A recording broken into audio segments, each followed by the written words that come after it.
And so yet another, I guess this would be an episode into the hidden history of the African American fighting man. Now, some of you might think this is not so hidden. It is hidden. I'll explain why. Army Sergeant LaDavid T. Johnson was killed in Nigeria. October 4th. He served during operations there in Africa. That is the continent. The country is Nigeria. There are 54 countries inside of the continent of Africa. I want to make sure people understand that, especially those of you who refer to yourself as being African American. There are countries there. It's just one of them. I'll get to what is hidden about this in just a few. He was 25 years old, and he was killed. Don't really know how. A representative, the representative there in Florida, you're going to be hearing from her a little bit later on, said that he was separated from the other 3 Green Beret who were also killed. She even brought up the possibility of it being another Benghazi. Now, folks, there's no doubt that there are military operations literally any and everywhere in the world. No explanation, though, as to how they died, how they were killed, and why were they in Nigeria, which is in the northwestern part of the continent. He was assigned to the 3rd Special Forces Group, Airborne, Fort Bragg. He was a native of Miami Gardens, Florida, enlisted in the Army January 2014. And now he is no more. He, along with 3 other Green Beret, were killed. Still waiting for explanations. Maybe it is classified. More than likely it is. But it was 2 weeks. 2 weeks, ladies and gentlemen, before the family even heard from their commander-in-chief. Something's eerily wrong with that. And even then, when he decided, it was only in a press conference whereby he alluded to the fact that he wrote a letter, and yes, it's going to be going out today. It's almost as if it was a, oh yeah, well, okay, but of course he's been here before. So that is the hidden history, and it's history now only in as much as Johnson, 25 years old, was killed. What is hidden is why. How? To what end?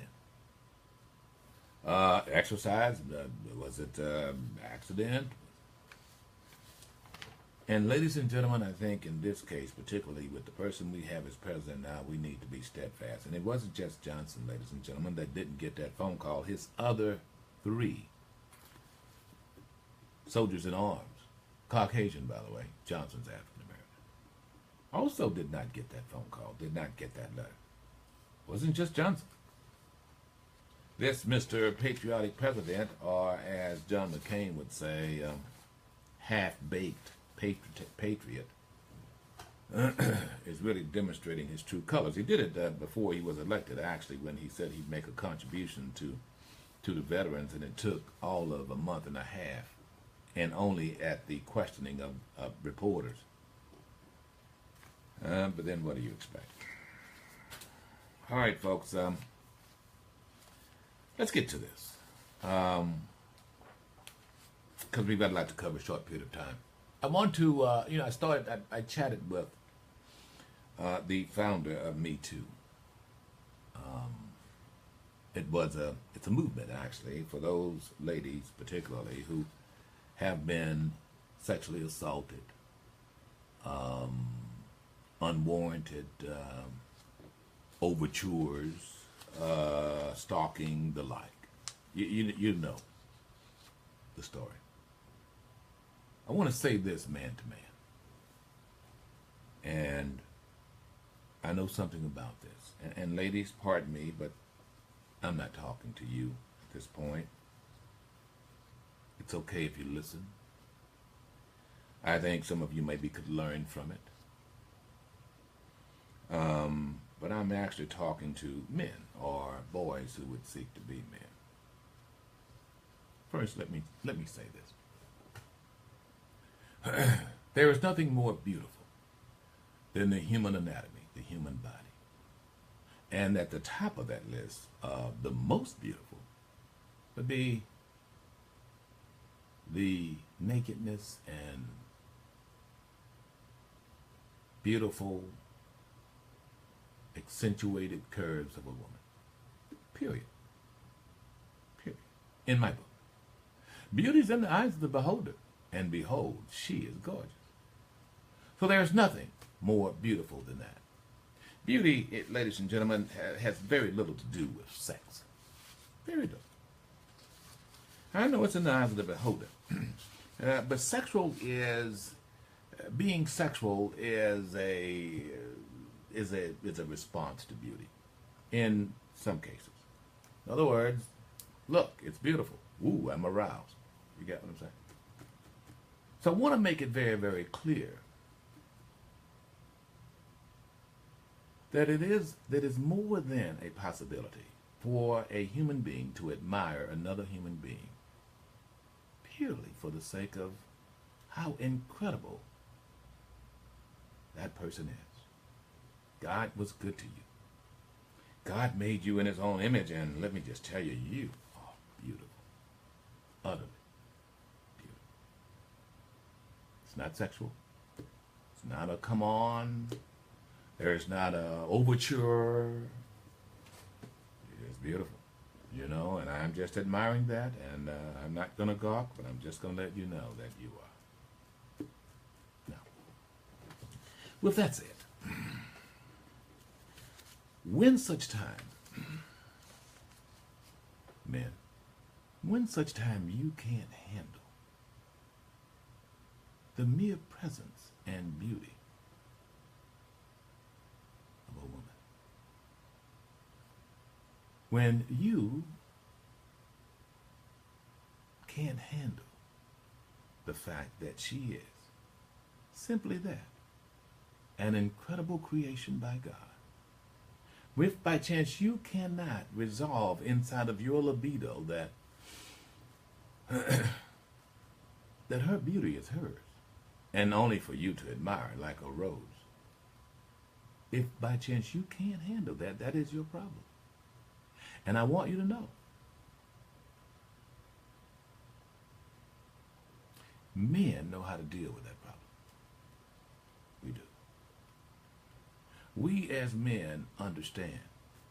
We're born without libido, ladies and gentlemen. Look, if you're going to say that people are born gay, then people are born with a foot fetish. People are born with an inability to maintain their own ejaculation. Whatever. I mean, I'm just being very, very 100 with you here.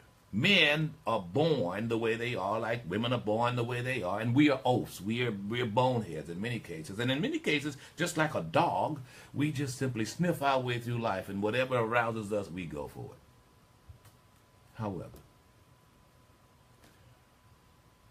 a man's man understands how to handle himself in the midst of other people, especially in the midst of what he wants to deem himself worthy of, and that is a woman.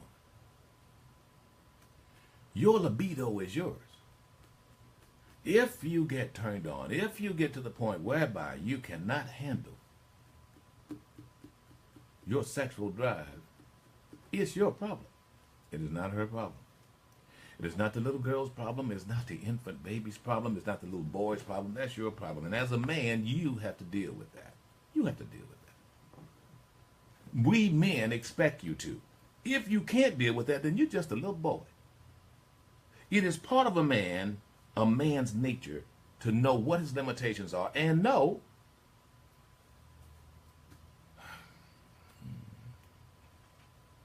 how to control himself. Now, in my day, if a man didn't know how to control himself, then it wasn't the person you want to hang out with. It wasn't the person that you You trusted around your mama or your sister. In my day, ladies and gentlemen, if you went into Roosevelt's barbershop and you saw a little girl walk by and you looked at her a little bit too long, you will find one of those old fellows sitting up there. You thought he was asleep, he wasn't sleeping. What you looking at her like that for? That's a little girl. Some other guy say, man, that's jailbait. Another guy would go, man, what's the matter with you? That's just his daughter. You don't look at her like that. It is for us, the men, to regulate men. And it's about time we start doing so. Which brings me to this. This obsession that we have now, that I see particularly young men have now with booty, with breasts, with anything that is remotely feminine. Your obsession with this to the point whereby you just go flat out crazy is just, that is not a manly thing. The idea that you gotta lose it and make it rain because some woman presents herself, in my view, just doesn't speak highly of you. Look, girls, I know maybe you want to make that money. I got you. You know, you making money moves. I got you. And you're going to take advantage of this fool. But let me just tell you, that is a fool. That is not an individual that somehow or another you want to have in the midst of your women folk.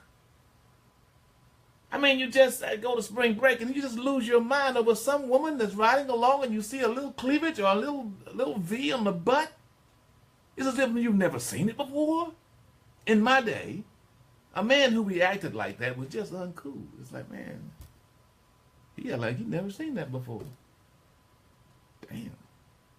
He going crazy. It's just a body. You hadn't seen that before? What? How old are you? 21 years old and you've never been around a woman who was fine? Get some composure here. Prove yourself worthy here. I'm just saying, look, if you, look. A person, ladies, a man who acts like that is a guy who is just incapable of controlling himself. This guy is just, he's part Doberman Pinscher and part King Kong. And you need to run very, very fast. Oh, I just can't. Look at that. Oh, and you got your iPhones there all up on within 6 inches of a woman's posterior. Really? Really? You've never seen that before? Right now, if you go to your cell phones, unfortunately, ladies and gentlemen, the number one, what do you call them? The data, the most sites on a cell phone or on the internet, pornography. It's there. Which brings me to this. So you're working alongside a fine, tender little thing and you can't handle that? You can't present yourself as being the man. Which means very simply this. You admire. But look, I've been here before. It's not like somehow or another I got to lose my mind. You're the last woman left on earth. Come on. She knows better. And why would you treat her that way? Folks, I'm just at a point now whereby the whole definition of man has just changed. It's like somehow or another we who had some class and some finesse and having that just seemed to be not desirable anymore. You know, the whole concept of just simply, I mean, what a man wants most is what he can't have. There's no doubt about that. But you don't act like it. I mean, you shouldn't act like it. I don't know what I'm going to do. Anything, whatever you want, baby. Turn off your car. I'll push your car home.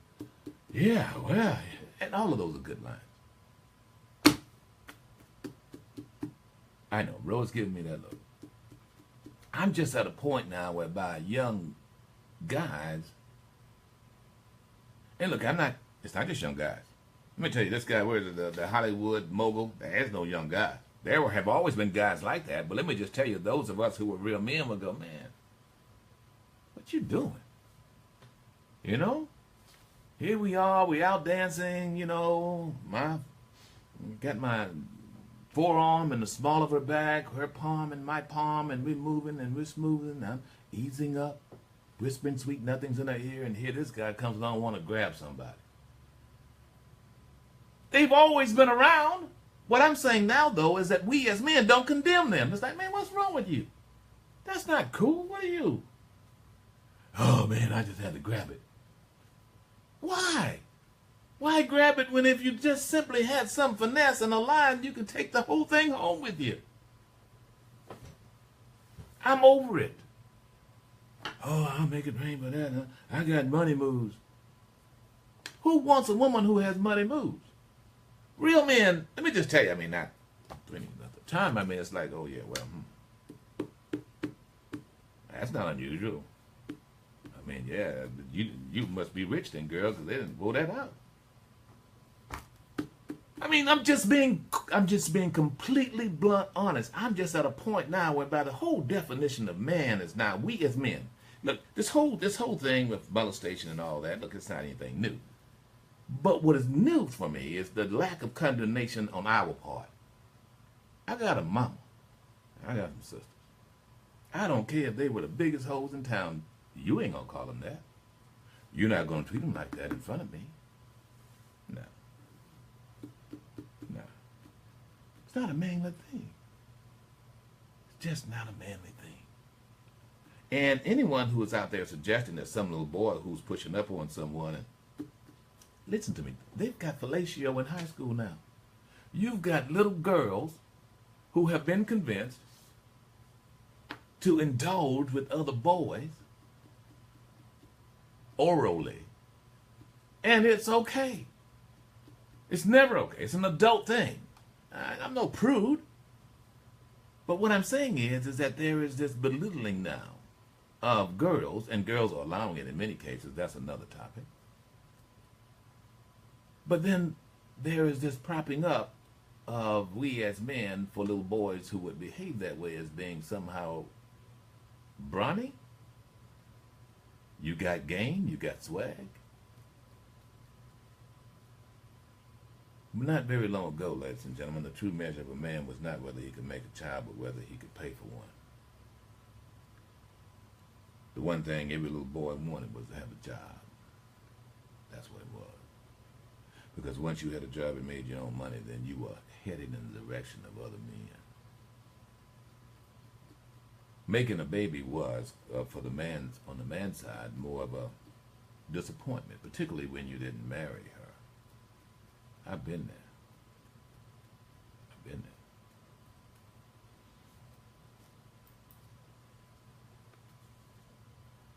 there. I had my first child out of wedlock.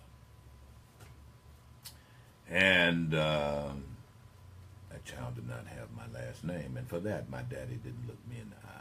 Oh, he still spoke, was nice, but made it very, very clear that I was not like him,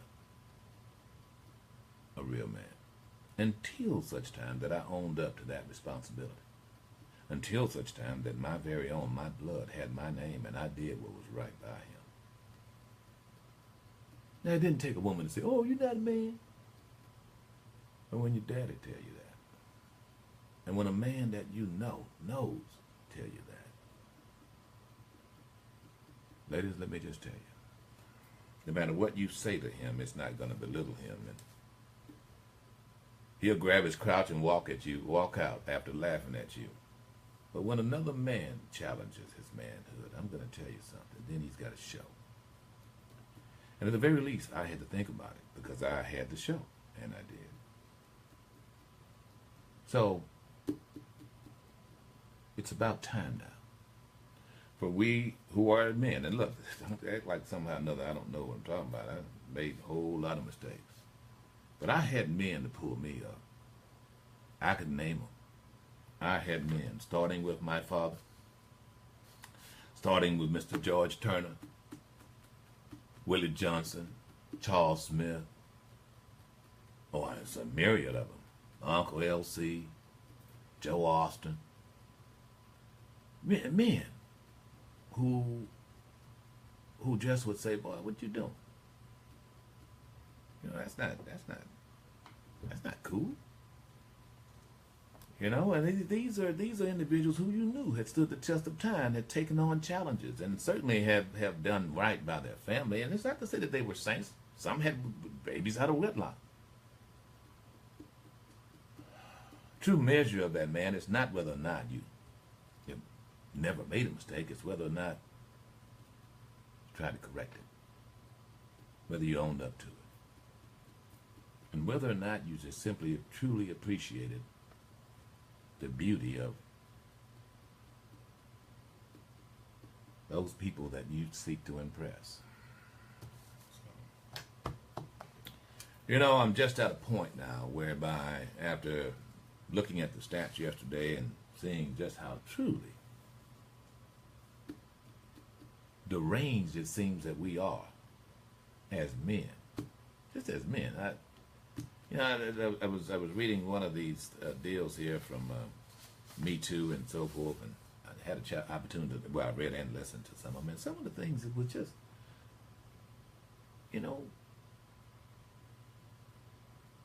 it's just, it gets to the point whereby you say to yourself, what were these guys thinking? What were they thinking? I mean, I'm just going to say this, and ladies, don't take this wrong, but you're not the only woman on earth. And maybe some guy sitting next to you need to realize that. She's not the only woman on earth. There's some other ones that look just like her. You just got to have a little finesse and go to where they are. She's not for you. I mean, how easy can that be? What did anybody ever say? Too many fish in the sea anymore?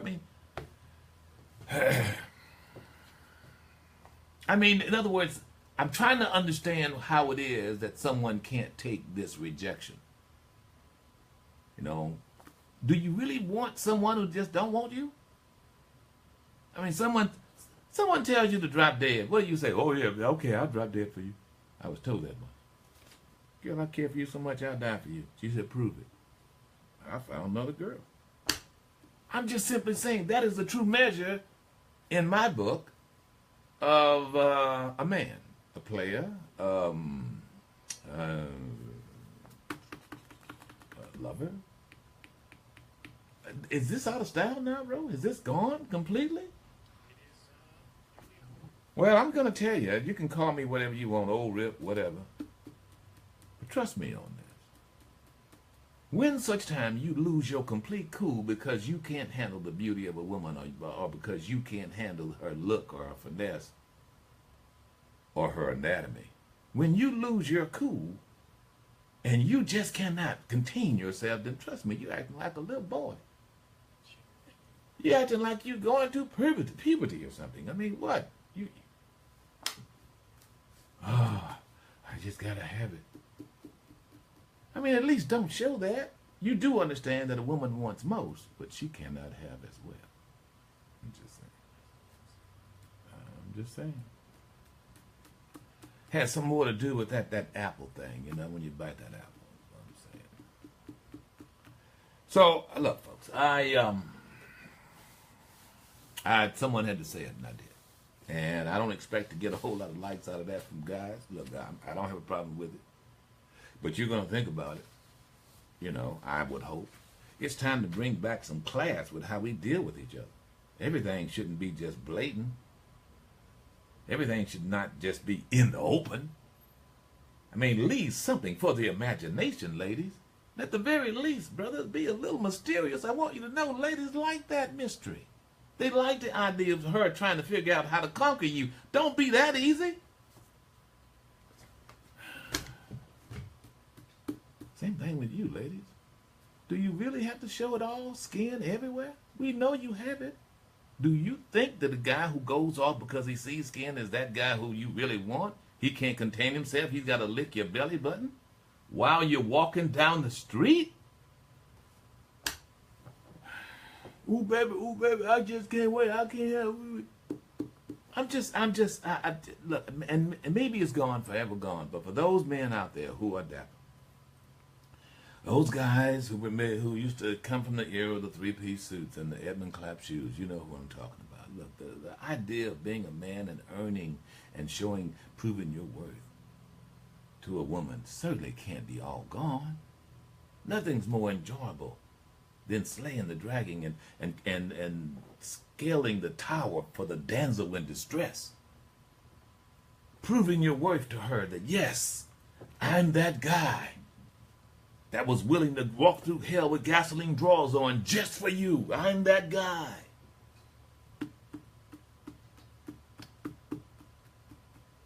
I mean, chivalry isn't dead, is it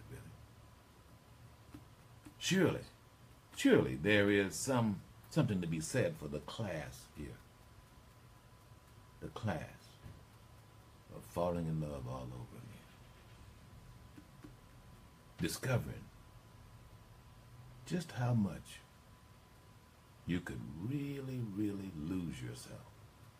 Proving not that you want to indulge, but that you gave a damn, that you care. That giddy feeling that you get when you're around someone, and I'm not talking about getting an erection. I'm talking about that giddy feeling when you just kind of feel like, man, I can't wait to just be around and laugh at this person. Watch them. I mean, if that's gone, then I'm going to tell you something. Your generation is lost because the men will have no value. You know, my daddy always told me that we as men can only be defined by whether we provide and protect. I've always remembered that. But we have other functions. And because we provide and protect doesn't mean that women can't provide and protect. Of course they do. But the only way that we as men can prove our worth to the world and to those we love is that we provide and we protect them. We provide and we protect them. What else? How else do we measure ourselves? What else is there we can actually pinpoint to say, well, I used to be here and now I'm here? How do we measure ourselves when it comes down to putting away those childish things that you read about in the Holy Book? I mean, women, they become women when they have children. One can argue, and who am I to say not? What is the rite of passage for we who are men? What is it going to take for someone to call you Mr.? For another man to call you Mr.? It does take some proof here. I think the true measurement is how you treat those you love and how you take care of them. If you can't provide and protect, you don't feel good about yourself. You know, you find me one man who is very belligerent toward those he loves. I'll show you that. I'll show you a guy who is not comfortable in his own skin and incapable of providing and protecting, or has a low self-esteem about himself because he's not quite sure.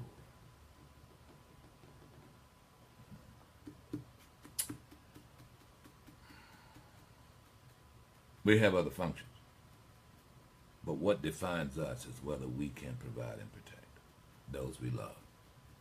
And when we stop providing and protecting that little tiny sweet little girl who will love us regardless, you know, little girls and daddies, there's a different kind of love there. You know, when you pick her up and she pats you on the back and you get that feeling, it's a confirmation that she's safe. So, I said it yesterday, I'll say it again today. You know, Jawanza Kunjufu did put it right when he said that mothers tend to rear their daughters and love their sons. Well, these days, fathers need to defend their daughters as much as they revere their sons. As much as you like that boy named after you, you got to protect that girl who can have a grandchild named after you. And I think that's what's missing. I do, folks. With all that is happening here regarding women and this whole inappropriate behavior by men, What kept it down in the past was that men didn't tolerate it. Fathers didn't tolerate it. Grandfathers and uncles and brothers did not tolerate how other men treated their women folk. And other men knew it. And if you did try something, you better sneak and do it.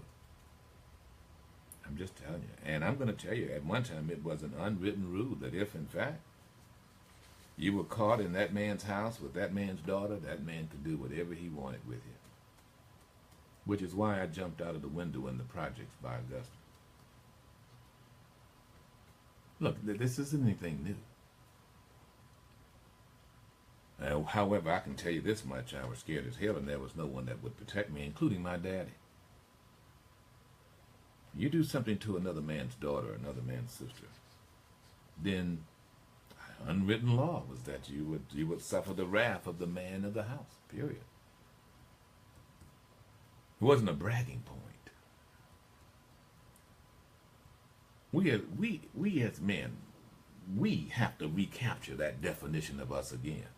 We do. We cannot just become a bunch of pimps. You know, a bunch of wild dogs who just can't handle one little female dog around us. I mean, all women aren't bitches or whores, as you wouldn't want to believe. They're dogs.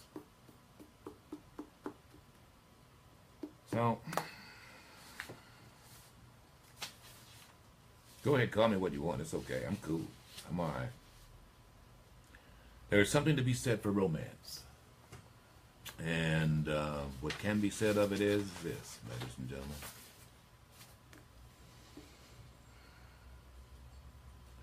Romance is not what you think you will do. Romance is something you find yourself doing for no reason at all except showing appreciation for the beauty of whatever it is. A woman, a flower, a sunset, or just simply the lapping of the waves. You hear the rhythm that's deep down inside you that says, you know what, I adore this. It's not sexual. It's just beautiful.